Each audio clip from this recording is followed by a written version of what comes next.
Rovers get their first win of 2022, and that was an important one over in Wales. But did anybody actually see it? We'll take a little look.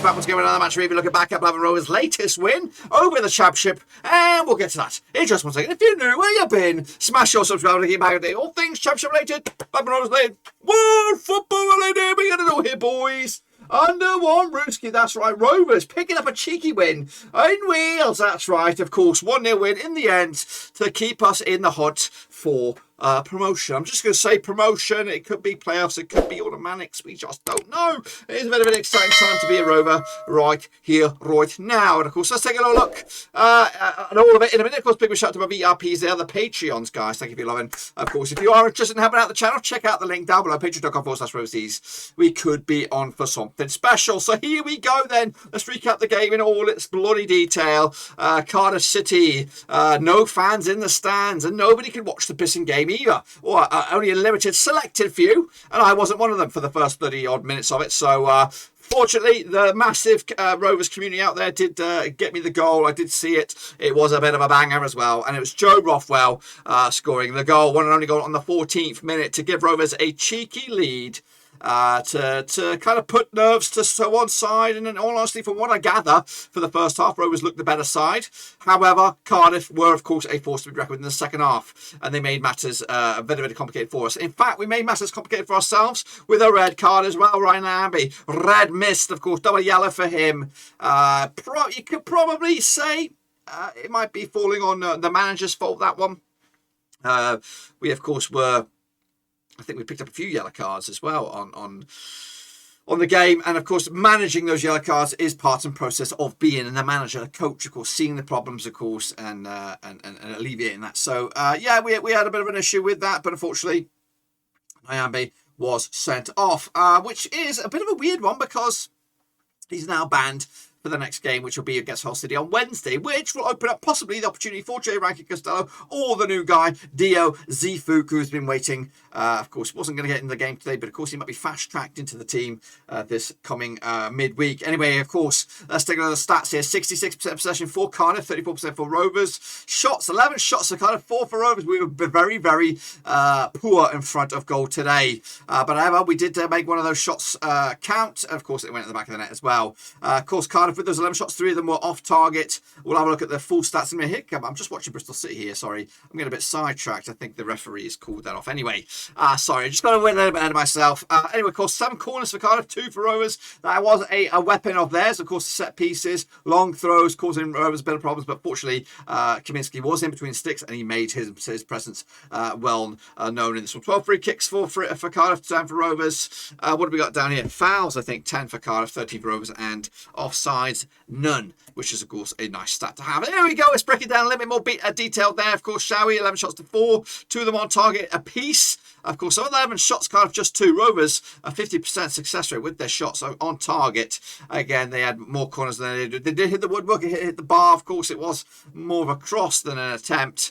And they had more passes than we did. Better success rate as well. Better crosses, more crosses, dribbles, aerials. Everything seemed to go in favour for Cardiff. And again, Rovers just fortunate in the end to get the result, of course. We'll elaborate on that in a minute. Of course, take a look at the first half, of course. A little bit, still one-sided in favour of Cardiff. Again, bossing the numbers all over the place. Better side, creating more chances. Rovers were in it. And, of course, that goal was a bit of a give it a bit more a composure, a bit more an ease for Rovers to ride it out. Of course, Cardiff had to raise their game to get into it themselves. Anyway, let's take a look at the second half. Of course, I think Cardiff really cranked it up a little bit.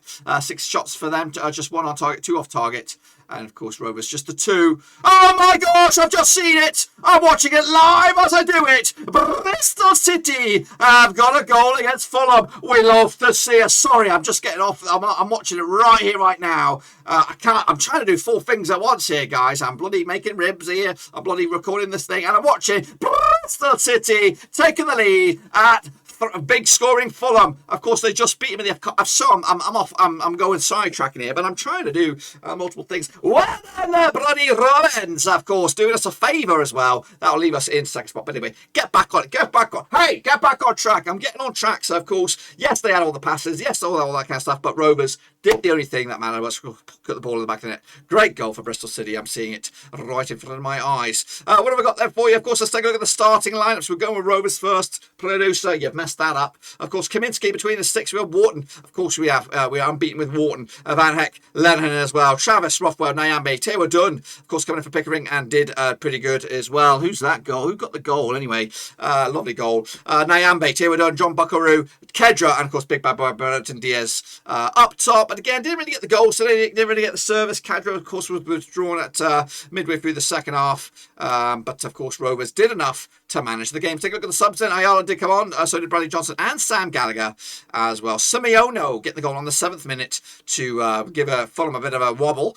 Kicking off for us, take a look at the host then. Of course, Smithies between sticks, Guinness, Flint, that's McGuinness, Flint, Nelson, of course, the back three. Perry NG, Cody Dramar coming on there for a debut on right back. Will Vokes, Wintle, Rolls, Collins, and Harris. No Kiefer Moore today. Don't know what his deal is, but he wasn't involved. Take a look at the subs then. Marlon Pack came on with, of course, this long throw. Ruben Colwell, the youngster, a good little player as well. Isaac Davis, a youngster as well, right winger, as of course trying to change it up. This is of course how they played. Of course, not my opinion, kind of third party here, but they're giving the man of the match to Joe Rothwell. In fact, they're giving the man of the match to John Paul Van Heck with a 7.6. Rothwell there with a 7.4. Kaminsky I thought was fantastic between sticks, 7.3. I'd give it to him if I'm honest with you for the game that I saw. As for Cardiff, their best player was Nelson at the back with a 7.3. Down the foot there, you can see the graphic on the bottom of the screen where all the action took place, and Rovers picking up a whole host of yellow cards there. 2, 4, 6 yellow cards, 7 including Nyambe's double bubble, and of course Cardiff just the 4. That's of course the state of play there. What about some more stats and figures then, shall we take a little look at it?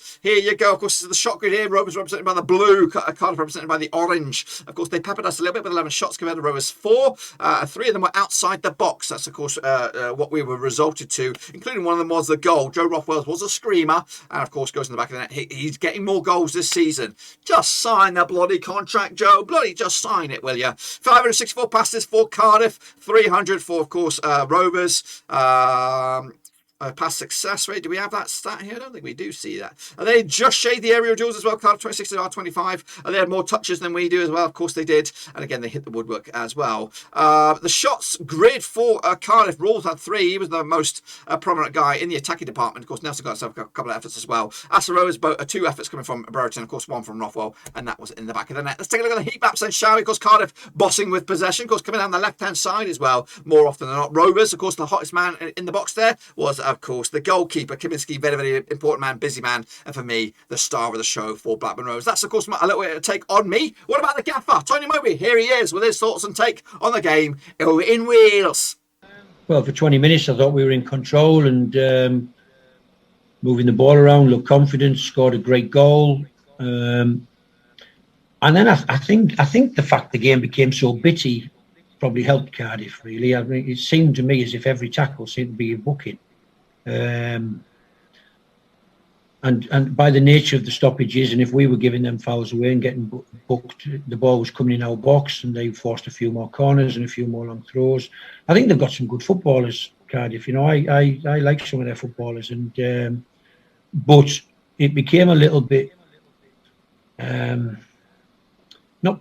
Listen, we were very conscious of how they play, and I do think they're quality players are getting the ball down and moving it about a bit more, and yet their main strength probably still is their ability to put it in your box and score from set plays. I think almost half of their goals this year have been from set plays, and so the fact the game was very bitty,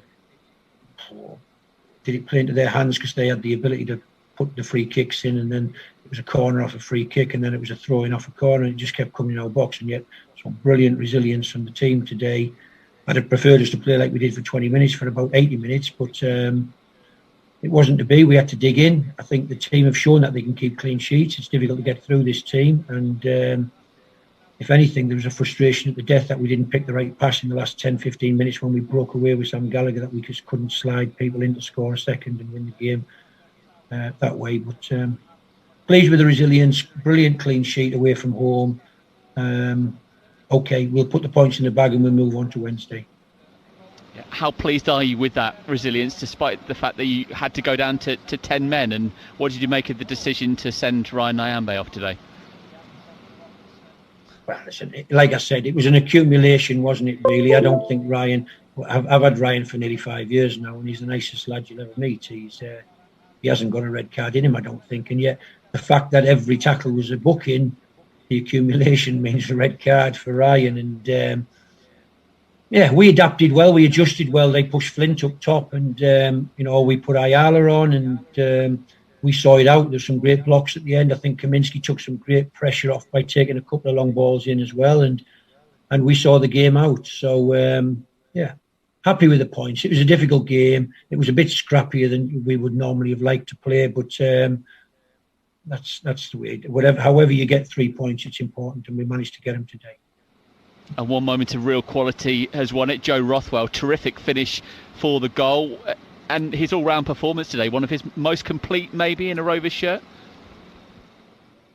I'm not sure. Listen, Joe's a Premier League quality footballer in possession of the ball. I've said to our press in recent weeks, I'm not sure there's many quality who can do what Joe Rothwell does, even in the Premier League. The speed he can travel with the ball and break lines with his running, as opposed to just passing through lines. Joe can break lines with his ability to run with the ball at high speed, and then to control the finish like he did with such high speed and quality was an amazing goal. We're just delighted he's playing for our team, and he's growing all the time. He's been with us, 3 or 4 years now, and that's the quality he possesses in this league. He can damage most teams. Meanwhile, what's been on social media? Well, it's all going off on social media. We love to see it. Love the positive Rovers vibes. I'm going to kick it off with Adam Satsuki of course, response to the game. A goal worthy to win any game. Please sign the contract, Joe. Despite best efforts of the ref and not our best. That's a huge result. Buzzing isn't the word. Points in the bag and move on. P.S. Rovers TV couldn't watch the second half. Cheers.